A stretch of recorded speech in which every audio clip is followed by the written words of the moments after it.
We all been in a position in life where we wanted a new camera body. More megapixel, faster autofocus, better autofocus. But sometimes upgrading your camera body is not the solution to your problem or a solution in general. Let's talk about 10 things I wish I would have upgraded before buying a new camera body. And the first thing on the list is actually camera lenses. Buying good quality glass will get you further than upgrading your camera body. Increasing your megapixels from 26 to 33. Does 7 megapixel really make a huge difference? Compared to quality lenses, lenses will last way longer. Lenses don't improve every year. And investing into good quality lenses will get you way further than buying a new camera body. Also talking about lenses, good quality lenses, they don't need to break a bank anymore. As an example, this is a Viltrox 40mm f2.5 lens for the Sony E-mount system. It costs roughly $170. This lens is absolutely steal for the price, sharpness, quality, and autofocus performance. So invest first into lenses before upgrading your camera body. The second thing I wish I would have paid more attention to before upgrading my camera body back in the days is lighting. If there is no light, there is no picture, there is no video. So invest first into good quality lighting equipment, such as like a speed light. Good quality light will give you better results than buying a 33 megapixel camera. If you have shit light and a good camera, you still have noise in your image most likely. If you have a lower resolution camera but you got good lighting, you will get a better image or footage out of your camera. So consider good lighting or lighting in general. And when you decided what sort of lighting you're gonna buy, here's number 3. You need modifiers or a light stand at least to mount a light somewhere onto. So keep in mind a good light stand and some modifiers. Modifiers can be as cheap as, I think they start by 10 quid or so for a simple umbrella. Lighting needs light stands and modifiers as well to get the most out of it. So consider what sort of subject you might want to shoot or what's your subject it's going to be. If you do off-camera portraits as example and you don't have a budget straight away to invest into expensive soft boxes, get a simple shoot-through umbrella or a bounce umbrella. They usually equal around 20 to 30 quid on Amazon. Another item you might want to consider, at least it was in my case, and this changed a bit how I shoot my portraits and product photography, a good tether cable. You don't necessarily need to buy the most expensive tether cable. I think this tether cable is 5 meters long and I paid 30 quid for it. But the benefit of it is I see straight the image in my editing program, get a straight image preview on my laptop, can make adjustments, see what works, what doesn't work. Sometimes it's easier to see a big picture on a laptop than a small picture on a screen or LCD from your camera. A tether cable is not for everyone, but everyone who got the possibilities to shoot at home in a studio definitely should consider buying a tether cable, and this will definitely change your way how to take your photos in the future. Obviously, we need to storage our pictures as well, so definitely keep in consideration buying good SD cards. Let's say you would have bought a new camera with 30 pictures a second burst mode, 8K and whatever else the camera's packing nowadays, and you come around with a shitty crappy SD card from 2000. This SD card won't cope. This SD card can't write the data you record or take pictures of onto your SD card. So definitely worth considering upgrading your SD cards to make sure that you can use the full potential of your camera. As an example, I'm using the SanDisk's Extreme Pro versions of SD cards, usually 64 gigabytes. They usually last me quite long in the way how I shoot. And then a V30 version, which can write up to 170 megabytes per second.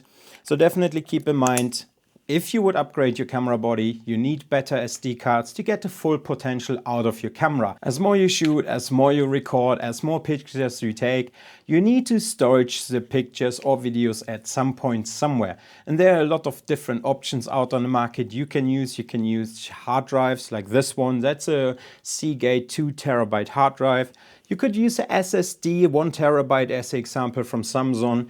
They aren't really that expensive anymore either. I think a terabyte costs you nowadays 67 quid, whilst you could have a hard drive 2 TB probably for 50 quid.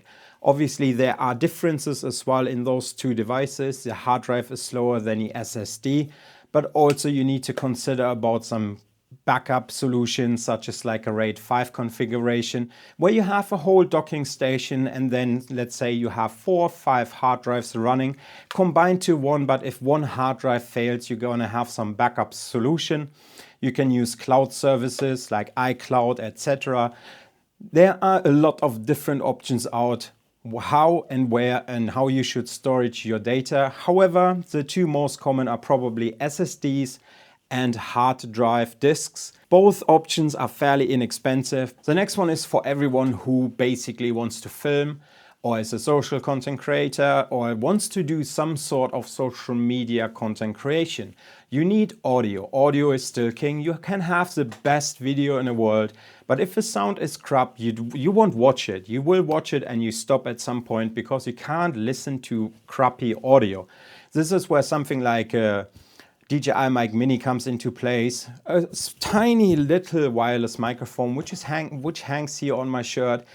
Great audio quality, gives me the flexibility to walk away as well, and I'm always having my sound. You can hear me, maybe you can't see me, but you always can hear me.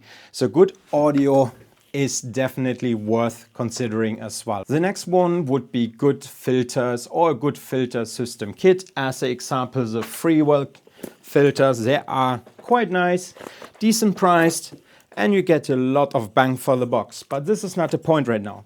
If you want to keep your shutter speed low, you keep your aperture wide open, your ISO low, you might need to consider using a variable ND filter. So definitely consider what you want to do.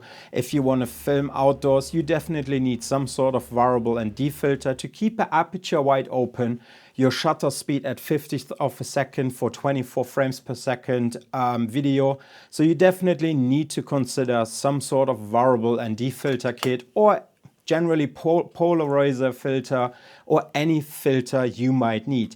They can be creative as well if you wanted to spice up your portraits a bit. So definitely worth considering what is your subject and what you want to do, and then have a look into a good filter kit as well. This will last you a long time as well. And right now, if you buy the biggest filter you can find and you use step down rings, you can use one filter on every single lens you own. After we have upgraded pretty much everything we could, you need a decent camera backpack as well. Obviously, you want to go out, you want to take your camera with you, and you want to protect your camera as well. So you need some sort of carrier bag, sling bag, backpack for your camera. Obviously, there's a bunch of different backpacks out, from expensive to cheap to medium. There's no right and wrong when it comes down to the camera backpack. You need to try them out. You need to see what is your budget, what sort of style do you like. As an example, I can recommend the Manfrotto backpacks. They are fantastic quality. They aren't too pricey either. I think my Manfrotto backpack, the Backloader M Pro, did cost me somewhere around 200 to 250 quid.